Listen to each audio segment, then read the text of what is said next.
The government's plan to increase the supply of new housing to 250,000 every year may be difficult to achieve. This is according to industry observers who say the current framework for delivering housing in the country would need to be expanded. Dennis Otieno reports. On the last day of June this year, the Kenya Kwanza team unveiled its manifesto, which included, among others, the promise to deliver accessible and affordable housing. Now in government, the new administration has the opportunity to implement this agenda. To deal with the huge challenge of youth unemployment, we will roll out our social and affordable low-cost housing program, targeting an average of 250,000 units every year. This will create opportunities in the entire job market. We will engage TVET institutions to provide necessary skills to enable the Jua Kali industry supply standardized products for our housing program.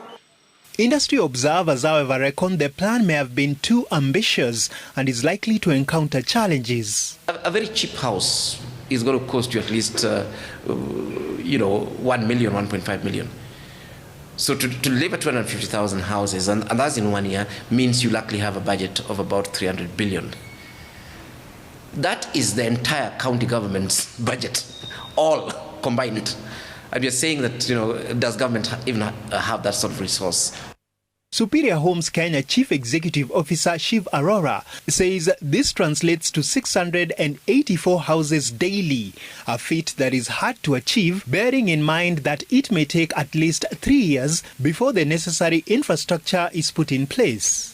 The three components, we're looking at it from the supply side, all those inputs, the materials that we're talking about, the capacity of the industry and all that. And then we have all this other space in between, still linked with supply, which is supply of other things.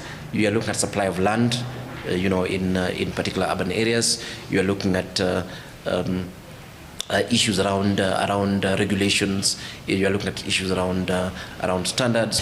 Another promise by the new administration, closely linked to its housing agenda, is that of increasing the mortgage uptake from the current 30,000 to 1 million as listed in its manifesto. We only have just about 200,000, 300,000 people who actually earn over 50,000.